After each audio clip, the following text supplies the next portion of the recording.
بسم اللہ الرحمن الرحیم۔ علیکم معزز طلبہ کرام، آپ سب کیسے ہیں؟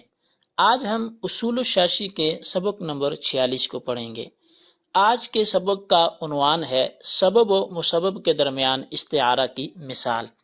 آئیے سب سے پہلے ہم آج کے سبق کی عبارت اور اس کا ترجمہ کرتے ہیں، اس کے بعد باقاعدہ سبق کی وضاحت کی طرف بڑھتے ہیں۔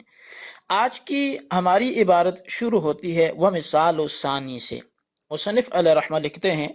وَمِثَالُ الثَّانِي اِذَا قَالَ لِإِمْرَأَتِهِ، اور دوسرے طریقے کی مثال یہ ہے کہ جب کوئی شخص اپنی زوجہ سے کہے حررتُكِ وَنَوَابِهِ الطَّلَاقَ يَصِحُّ، میں نے تجھے آزاد کیا، اور اس آزادی سے وہ نیت طلاق کی کرے تو صحیح ہے۔ لأن التحرير بحقيقة يوجب زوال ملك البضع بواسطة زوال ملك الرقبة، اس لیے کہ آزاد کرنا حقیقتاً یہ ملک بضع کے زائل ہونے کو لازم کرتا ہے ملک رقبہ کے زائل ہونے کے واسطے سے۔ فکان سببا محضا لزوال ملک المتعۃ، پس یہ ملک متعہ کے زوال کے لیے سبب محض ہو جائے گا۔ فجاز ان یستعار عن الطلاق الذي هو مزیل لملک المتعۃ، پس جائز ہے کہ اس کو مستعار لیا جائے اس طلاق سے کہ جو ملک متعہ کو زائل کرنے والی ہے۔ ولا یقال، اور یہ نہیں کہا جائے گا کہ لو جعل مجازا عن الطلاق لوجب ان يكون الطلاق الواقع به رجعيا كصريح الطلاق، اگر اس کو طلاق سے مجاز بنا دیا جائے آزاد کرنے کو تو ضروری ہوگا کہ اس سے واقع ہونے والی طلاق بھی طلاق رجعی ہو، جیسا کہ صریح طلاق دینے سے طلاق رجعی واقع ہوتی ہے۔ یہ نہیں کہا جائے گا، کیوں؟ لأننا نقول لا نجعله مجازا عن الطلاق بل عن المزيل لملك المتعة وذلك في البائن، اس لیے کہ ہم کہتے ہیں کہ ہم اس کو طلاق سے مجاز نہیں بنا رہے، ہم تحریر کو آزاد کرنے کو طلاق سے مجاز نہیں بنا رہے، بلکہ ہم تو اس کو ملک متعہ کو زائل کرنے سے مجاز بنا رہے ہیں، اور ملک متعہ کا جو زوال ہے یہ طلاق بائن میں ہوتا ہے نہ کہ رجعی میں ہوتا ہے۔ اذ الرجعی لا یزیل ملک المتعۃ عندنا، اس لیے کہ طلاق رجعی جو ہے وہ ہمارے نزدیک ملک متعہ کو زائل نہیں کرتی۔ یہ تھی عبارت اور اس کا ترجمہ۔ اب آئیے سبق کی تفصیل کی طرف بڑھتے ہیں۔ اس سے قبل مصنف نے استعارہ کی پہلی قسم یعنی علت و معلول کی مثال کو بیان کیا، اس کی فراغت کے بعد مثال ثانی سے استعارہ کی دوسری قسم یعنی سبب و مسبب کی مثال کو بیان کر رہے ہیں۔ مثلا اگر کسی شخص نے اپنی بیوی سے کہا حررتک، میں نے تجھے آزاد کیا، اس سے طلاق کی نیت کر لے تو اس کی نیت درست ہوگی اور اس کی بیوی پر طلاق بائن واقع ہو جائے گی، جو کہ ملک متعہ کو زائل کرتی ہے، کیونکہ حررت تحریر سے بنا ہے، اور لفظ تحریر سے اولاً ملک رقبہ زائل ہوتی ہے، یعنی غلامی سے اگلی کی جان چھوٹ جاتی ہے، وہ آزاد ہو جاتا ہے، تو یہ لفظ ملک متعہ کے زوال کے لیے سبب محض ہوا، کیونکہ یہ لفظ ملک متعہ کے زوال کے لیے موضوع نہیں ہے بلکہ ملک رقبہ کے زوال کے لیے موضوع ہے، اور ملک متعہ کا زوال نہ اس لفظ کی طرف وجوباً اور نہ ہی وجوداً منسوب ہوتا ہے۔ اس لفظ سے ملک رقبہ کا زوال یقینی ہے،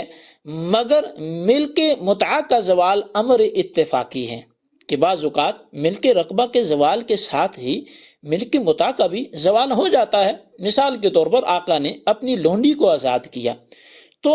ملک رقبہ کے واسطے سے ملک متعہ بھی زائل ہو جائے گی کہ جب لونڈی نہیں رہے گی وہ آزاد ہو جائے گی، تو اب آقا اس کی ملک متعہ کا مالک بھی نہیں رہے گا، اس کی متعہ کی تملیک بھی آقا کی ملک سے زائل ہو جائے گی۔ لیکن اگر اپنے غلام کو آقا آزاد کرتا ہے تو ملک رقبہ کا زوال تو ثابت ہوا، مگر ملک متعہ کا زوال ثابت نہیں ہوا۔ لہٰذا لفظ تحریر ملک رقبہ کے واسطے سے ملک متعہ کے زوال کو ثابت کرتا ہے، جو کہ ملک متعہ کے زوال کے لیے سبب محض ہوگا۔ سبب یعنی تحریر بول کر، آزاد کرنا بول کر، حررت بول کر، مسبب یعنی طلاق مراد لینا یہ جائز ہے، کیونکہ مسبب اپنی ثبوت میں سبب کا محتاج ہوتا ہے، لہذا سبب محتاج الیہ ہوا اور مسبب محتاج ہوا۔ اور استعارہ بھی اسی چیز کا نام ہے کہ محتاج الیہ یعنی سبب بول کر، محتاج یعنی مسبب مراد دیا جائے، لیکن مسبب یعنی طلاق بول کر، سبب یعنی آزاد کرنا مراد لینا یہ جائز نہیں ہے، کیونکہ مسبب محتاج تو ہے لیکن محتاج الیہ نہیں بن سکتا، حالانکہ استعارہ کے لیے محتاج الیہ کا ہونا ضروری ہے۔ یعنی کہ لفظ سبب جو ہے اور مسبب ان دونوں پہ غور کرنا ہے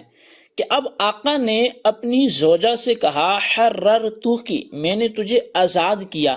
یہ جو تحریر کا لفظ ہے یہ ملک متعہ کے زائل ہونے کے لیے ڈائریکٹ سبب نہیں ہے، بلکہ یہ لفظ تو ملک متعہ کے زائل کرنے کے لیے وضع ہی نہیں ہے، اس کو اس لیے وضع ہی نہیں کیا گیا کہ اس سے ملک متعہ زائل ہوگی، بلکہ یہ تو موضوع تھا، یہ تو وضع کیا گیا تھا اس واسطے کہ اس سے ملک رقبہ زائل ہوگی۔ لیکن چونکہ جب ملک رقبہ ایسی صورت میں زائل ہو کہ جس کی تھرو آگے ملک متعہ بھی زائل ہو رہی ہے، تو پھر بالواسطہ یہ تحریر بول کر ملک متعہ کا زوال مراد لینا جو طلاق سے بھی مقصود ہوتا ہے پھر یہ جائز ہے۔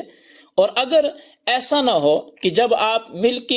متعہ کو زائل کرنے کے لیے نہیں بلکہ محض ملک رقبہ کے زوال کے لیے جب حررت بولا اور وہ سامنے غلام تھا تو یقیناً اس سے ملک رقبہ ہی زائل ہوگی، اور ملک متعہ کا چونکہ یہاں وجود ہی نہیں ہے لہٰذا وہ زائل نہ ہوگا۔ لیکن اگر سامنے لونڈی ہے اور اس کو بول دیا کہ حررتکی،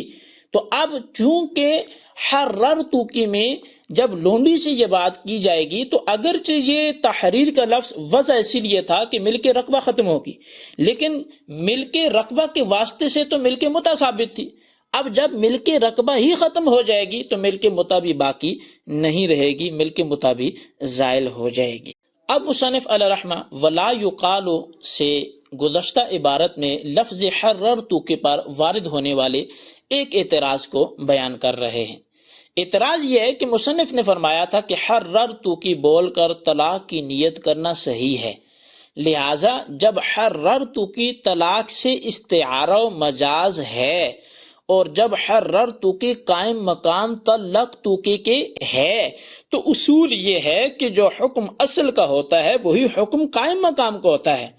جب اصل کوئی لفظ طلقتکی بولے تو اس سے طلاق رجعی واقع ہوتی ہے، تو قائم مقام حررتکی سے بھی طلاق رجعی واقع ہونی چاہیے، جبکہ آپ نے بولا کہ حررتکی سے طلاق بائن واقع ہوگی،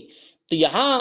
اصل اور اس کے قائم مقام میں مناسبت تو نہ رہی، لہٰذا یہ تعارض کس بنیاد پر ہے، یہ تضاد کیوں آ رہا ہے؟ تو مصنف علیہ رحمہ لأننا نقول سے اسی اعتراض کا جواب دے رہے ہیں۔ اس کا جواب یہ ہے کہ ہم نے لفظ تحریر حررتکی کو لفظ طلاق سے مجازن قرار نہیں دیا، لفظ طلاق سے اس کو نہیں مجاز بنایا گیا، بلکہ ہر اس چیز سے مجاز قرار دیا ہے